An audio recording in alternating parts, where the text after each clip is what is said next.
제가 며칠 전에 친구들을 만나서 이야기를 하는데 아이가 너무너무 엄마 껌딱지라는 이야기를 하더라고요. 이제 목욕을 하는 것, 밥을 먹는 것, 책을 읽는 것, 놀이를 하는 것, 아빠가 아니라 모두 엄마랑만 하려고 한다고 이제 고민이라고 하던데, 이제 그 얘기를 들으면서 0~3세 디플로마 과정에서 배웠던 아빠의 역할에 대한 그 이야기가 많이 생각이 나더라고요. 임신, 출산, 육아 그 시기별로 아버지의 역할에 대해서 배웠던 내용이 생각이 났는데, 저는 그 내용이 참 좋았었거든요. 다만 아쉬웠던 점은 이걸 내가 전에 알았었더라면 얼마나 좋았을까. 아빠한테 또 미리 이걸 알고 있었으면 서로에게 얼마나 좋았을까라는 생각이 많이 들었었는데, 교수님, 몬테소리 교육에서는 양육에 있어서 파트너의 역할이 매우 중요하다고 하였는데요. 그리고 그 시작이 출산이 아니라 임신 시기부터 시작되어야 된다고 하였는데 어떻게 생각하세요? 그렇죠. 이제 아이는 엄마로부터 절반, 아빠로부터 절반. 아빠의 염색체 23개와 엄마의 염색체 23개를 갖고 정확히 절반으로 영향을 받아서 아이들이 태어나게 되죠. 그래서 엄마 아빠의 양쪽의 어떤 지지와 도움 속에서 성장을 해야 된다고 생각을 해요.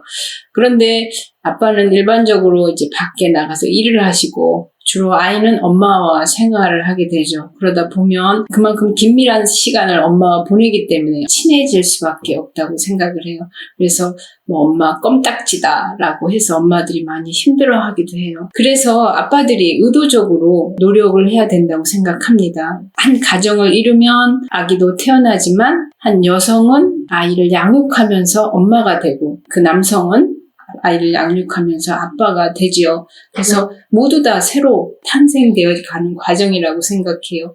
당연히 뇌 구조 자체도 아이를 양육하면서 많이 달라진다고 하죠. 우리가 부모의 유대감을 조사하는 연구들이 많이 있는데 이제 보통 이제 엄마가 아기를 임신하고 또 아기를 출산하고 아기를 모유수유하면서 옥시토신이라는 호르몬이 나오죠. 이 옥시토신은 아이를 돌보면서 보다 유대감이 형성되고 그러다 보면서 좀 더 심리적으로 안정감을 얻기 때문에 모성의 호르몬이라고 합니다. 물론 아기를 모유수유하면서 자궁 수축 호르몬이라고도 하지만 무엇보다도 유대감을 형성시키는 모성의 호르몬이라고 하는데, 그러면 이 모성의 호르몬인 옥시토신이 누구에게 더 많이 분비될 것인가라는 실험들이 있었어요. 그래서 그 넷플릭스에서 다큐멘터리 영상물이 있었죠. 베이비스라는 영상물이 있었는데 거기서 한 가정을 이제 실험을 해요. 그런데 이제 동성 부부예요. 그래서 아빠가 둘인 한 가정에 아이가 있어요. 동성이기 때문에 생활하면서도 그 속에서 자연히 이제 아빠의 역할, 엄마의 역할이 나누어지게 되고 그 속에서 엄마의 역할을 했던 주로 아기와 친밀하게 교류를 했던 그 아빠가 옥시토신의 분비량이 상당히 높게 나타나죠. 그걸 봐서도 엄마 아빠는 애초부터 엄마 아빠가 아니라 엄마 아빠로 되어가는 것이다 라고 생각을 해요. 소년의 심리학이라는 책을 쓴 아빠의 역할을 중요시하는 책이 있어요. 그리고 마이클 거리안이라는 분은 아버지는 아버지가 되겠다고 의식적으로 결심을 해야 한다 라고 이야기를 하거든요. 그래서 임신 시기에도 사실 엄마는 태내에 아기가 있기 때문에 그 실존 아기의 존재를 잘 실감할 수 있어요. 그렇지만 아빠는 실감하기가 어려워요. 그래서 의식적으로 노력을 해야 하죠. 그래서 엄마가 건강검진을 하러 가거나 또 산모 교실과 같은 그런 과정을 배울 때도 아빠가 같이 동행을 해서 그 과정을 함께 배워서 책임감을 나눌 준비를 해야 한다고 생각합니다. 교수님, 아이가 태어난 이후 중요한 아버지 역할 2가지가 있었다고 했는데 어떤 것일까요? 이제 그 시기가 공생 기간이잖아요. 엄마와 아기가 한 몸이었던 존재가 이제 탄생하면서 분리가 되죠. 그렇기 때문에 엄마와 아기가 일치감을 느끼기 위해서 같이 있어야 해요. 가장 긴밀하게. 그래서 아기는 엄마를 통해서 엄마 모유 수유를 하면서 엄마의 몸이 회복되도록 도와주고 또 엄마는 아기가 새로운 환경에 잘 적응할 수 있도록 많은 사랑을 줘서 이 어떤 환경이 믿을만하다라는 신뢰감을 줄 필요가 있죠. 그래서 이 공생 기간은 우리가 8주 동안 한 2달을 이야기를 하고요. 2달만큼은 두 존재가 항상 같이 있어야 하죠. 모유 수유도 엄마가 주로 하고 만약에 모유를 못 먹일 경우 분유를 먹인다 하더라도 그 기간만큼은 엄마가 먹이는 것이 좋죠. 그래서 2달 이후에는 뭐 아빠가 먹일 수도 있지만 어쨌든 공생 기간은 엄마와 아이가 친밀하게 있어야 한다. 그것을 아빠가 지켜줘야 한다고 생각합니다. 그래서 그러기 위해서 아빠는 이제 보호 장벽의 역할을 하죠. 그래서 신생아에 형아가 있으면 형아를 아빠가 돌봐주기도 하고 또 외부에 손님들이 오면 아빠가 맞이하기도 하고 또 집안의 청소라든가 요리 엄마가 모유수유를 잘 할 수 있도록 옆에서 요리 노조 하면서 서포트를 해줘야 한다고 생각합니다. 또 그 외에 아빠는 아이와의 관계도 또 새롭게 형성을 해야 하죠. 보호자로서의 역할. 그래서 수유는 못할지라도 목욕을 시켜준다거나 기저귀를 갈아준다거나 아기와 놀아준다거나 그래서 엄마와의 애착만 형성하게 지켜보는 것이 아니라 적극적인 도움이 필요하다고 생각합니다.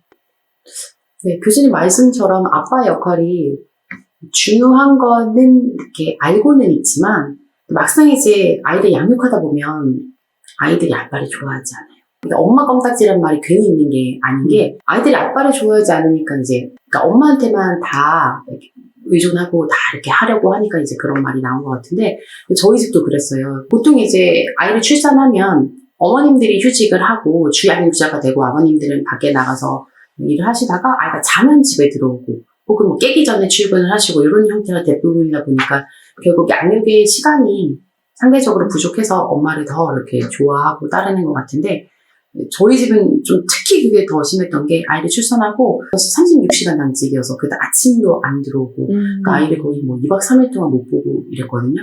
근데 이 친구는 저희 아이는 아빠를 싫어하는 정도가 아니라 모르는 사람. 그냥 싫어하는 정도가 아니었어요. 그 냄새, 그 동작, 그 형태 모든 걸 거부를 했어요. 이렇게 안 되겠다 싶어서 영상통화를 엄청 했어요. 그때부터 물론 뭐 화면에 보여주면 안 좋다고는 하지만 그래도 이것보다는 안 좋진 않겠지 싶어가지고 맨날 이제 영상통화로 계속해서 목소리 들려주고 얼굴 보여주고 막 그랬던 경험이 재밌을 것 같아요. 왜냐면 아이들 영상 보는 거 좋아하잖아요. 근데 그 속에 이제 아빠가 있으니까. 그렇죠. 근데 사실 그 친구는 영상통화에서 더 좋아했던 건 이제 옆에 뭐 스티커를 들고 자기 얼굴을 꾸미는 거, 막 토끼 얼굴이 되게 좋아하긴 했는데, 그래서 그렇게라도 이제 노력을 하긴 했었는데, 근데 이제 아빠도 바쁜 시기가 끝나고 저도 디플로마 이 과정 공부를 시작하면서 토요일 저희가 온종일 수업을 듣잖아요. 그러다 보니까 그 하루를 통째로 아이는 아빠와 보내게 됐던 거예요. 오전부터 저녁까지 그리고 또 시험 준비할 때도 그랬고 그러다 보니까 아이가 아빠를 이제 점점 좋아하는 모습을 보였는데 그것보다 더 신기했던 건 아빠의 모습이었어요. 아빠가 달라졌어요. 아이를 처음에는 의무감으로 좀 이렇게 놀아줬거든요. 그런데 시간이 지나면서 눈빛이 좀 달라지는 거예요. 구성애가 정말 이제 진짜 구성애, 진짜 아빠다 이런 느낌이었어요. 그래서 소년이 아빠가 되어가는 과정을 이렇게 직관하는 느낌이었는데 너무너무 공감을 해요. 저희 남편도 새벽에 나가서 저녁 늦게 오니까 아이를 볼 수 있는 시간이 하루에 한 1시간? 왜 어릴 땐 애들이 일찍 잠에 들잖아요. 8시 정도. 1시간 보고 이제 하니까 아빠랑 아이가 친해질 수 있는 시간이 절대적으로 너무 부족했었는데 딱 이렇게 토요일마다 수업 들을 때마다 아빠랑 온전히 하는 시간을 보내다 보니 아빠도 아이를 너무 사랑하고 뭐랄까요. 예전 같았으면 제가 뭐 손수건, 뭐 우유, 뭐 간식은 이건 뭘 먹고 뭐 점심 이거 먹고 막 챙겼었던 걸 뛰어넘어서 이제 아빠가 알아서 옷을 챙기고 알아서 메뉴를 정하고 이제 알아서 이제 아이의 취향을 파악해서 정말 육아를 할 수 있는 수준까지 가더라고요. 야, 이거는 정말 엄마 없는 정말 단 둘의 시간, 절대적인 시간이 필요하구나라는 걸 정말 뼛속 깊이 느꼈던 시간이었어요. 교수님, 아빠와 친하지 않은 아이는 어떻게 도와줘야 될까요? 아빠 자체로도 이제 노력을 해야겠죠. 그렇지만 또 엄마가 아빠와 아이가 놀 수 있게 중재 역할도 하고 또 엄마의 어떤 빈자리 또 그런 경험도 필요하다고 생각을 해요. 그래서 아빠와 친해지게 하기 위해서 예를 들어서 이제 자기 전에 항상 아이들이 책 읽기를 한다 하면 아빠가 그래도 늦게 퇴근하고 와도 아이와 함께 할 수 있는 그 책 읽는 시간을 아빠랑 함께 한다거나 짧은 시간이지만 밀도 있는 시간을 보낼 필요가 있죠. 그래서 아빠랑 청소를 하는데 엄마는 요리를 하고 쓰레기 분리수거 같은 것도 아빠가 주로 하는 가정이 많지요. 그런 것도 아이와 함께 같이 동행을 한다면 좋을 것이라고 생각해요. 네, 그래서 교수님 말씀하신 것처럼 일상생활에서 아빠와 할 수 있는 것들을 많이 만들어 주고 또 그 기회를 많이 주면 되게 좋을 것 같아요. 네. 김구로 선생님은 남편분께서 일상에서 아이와 어떤 활동을 많이 하시나요? 쫓아가면 술래잡기도 많이 하고요. 아이랑 막 앞구르기 하면서 놀더라고요. 아빠가 먼저 구르고 애가 같이 뛰어가서 또 같이 구르고 그러다가 두 팔을 이렇게 잡고 막 돌리고 하면 심장이 철렁해요. 되게 위험한 이제 놀이를 많이 하는데 용케 또 안 다치고 재밌게 놀더라고요. 맞아요. 주변에 보면 아빠가 아이랑 놀아줄 때 정말 심하게 놀아주는, 그러니까 심하게 과격하게 놀아주는 그런 장면을 많이 관찰하는데 괜찮나요?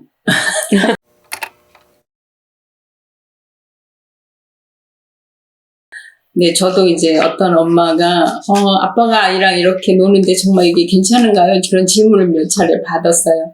그리고 어떤 엄마가 이제 관찰 일기를 썼어요.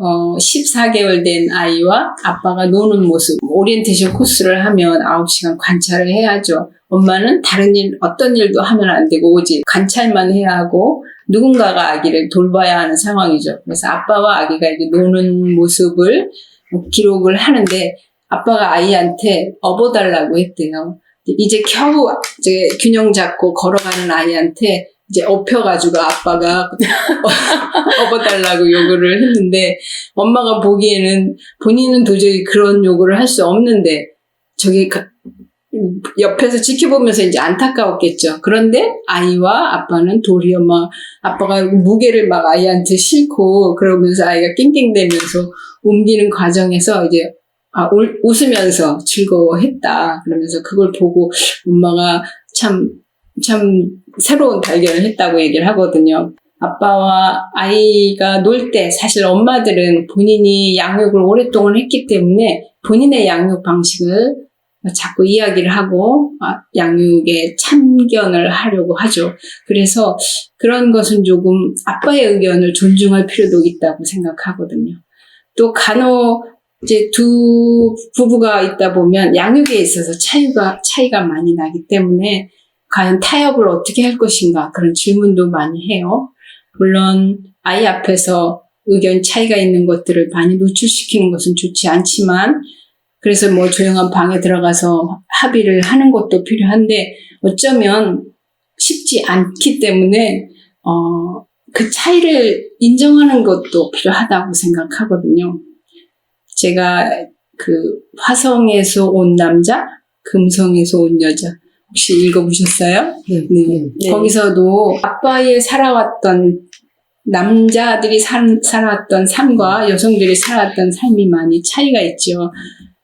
재밌었던 거는 여자들은 미루어 짐작해서 막 챙겨줘요. 그런데 남자들은 자신이 필요한 것이 있으면 반드시 요청하고 청해서 그것을 얻어낸다고 하죠. 양육에 있어서도 여자들은 미루어 짐작해서 또 어떤 좀 더 좋아질 관계를 위해서 어드바이스를 해주고 싶어 하죠. 조언을 해주고 싶어 하죠. 그런데 남자들은 상당히 좀 그렇게 썩 반기는 건 아니라고 생각해요. 그런데 엄마들은 노하우를 자꾸 가르쳐주고 싶어 해요. 그러다 보니까 그런 데 있어서 오해가 많이 생긴다고 생각하거든요. 그래서 아이 양육에 있어서는 아빠의 양육 방식을 존중하고 기다려줄 필요가 있다고 생각합니다. 네, 혹시 이 영상을 보시고 정혜미 교수님 혹은 AMI 코리아에 궁금한 점이 있으신 분들은 댓글로 달아주시면 저희가 추후에 안내드리도록 하겠습니다. 감사합니다. 끝.